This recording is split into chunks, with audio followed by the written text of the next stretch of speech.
this is my submission for our current reading. Getting right into it, one of the things that stood out to me was how they brought up, again, the point of how a culture's connection to either food and or land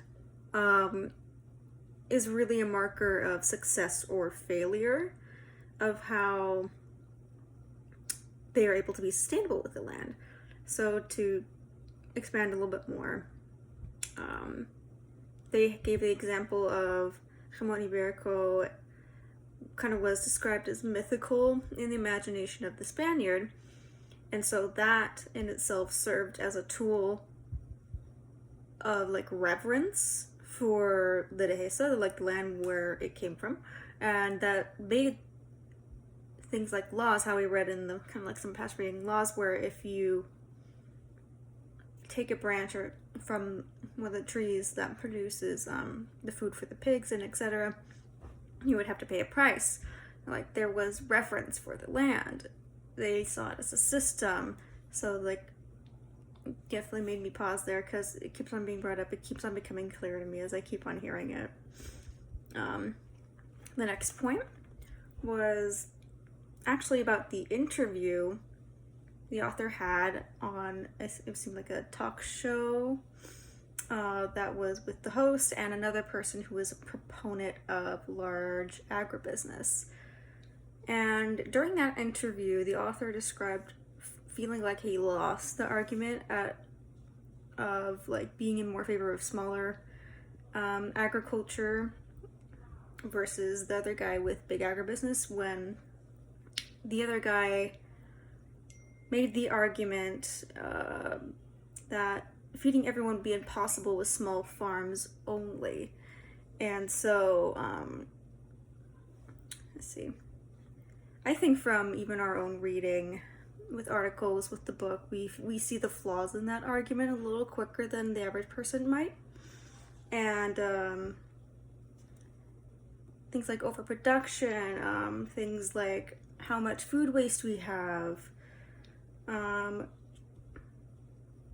things aren't possible. We're just producing things more like monocrops for feeding animals, feeding corn. Sure, we have to shift how we grow and what we produce to do so, which is absolutely possible. But there has to be a shift in the culture to do that, which brings me to like the common theme between these two things that stood out to me, which is education about sustainability, creating that culture of reverence and a better understanding of food and land.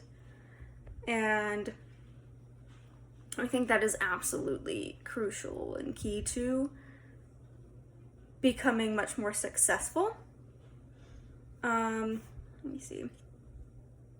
Yeah, both of these points also made me think about the article in our reading by Natasha Gilbert. It was describing how like 1/3 of our greenhouse gas emissions come from the agriculture practices around the world. And it kind of describes that the agricultural production itself, not like the transportation, etc., storage, the production itself produces the mass majority of food-related greenhouse gas emissions. Like it was around 86% from the studies between like early mid 2000s. And the education that needs to happen seems to need both the consumer and the farmer. Farmers need to know the methods for sustainable production, and consumers need to create enough demand for it to, create an avenue for farmers to be able to do that. And there's lots of other details, but that's the basis of it. Oh yeah, and also education for future farmers, which will help sustain the demand and create like opportunities for people to get employment in more sustainable practicing farms, which was also kind of mentioned in the book with, you build the house and they'll come with, that one guy's farm, I forgot his name, but yeah, that's my submission. Thanks guys.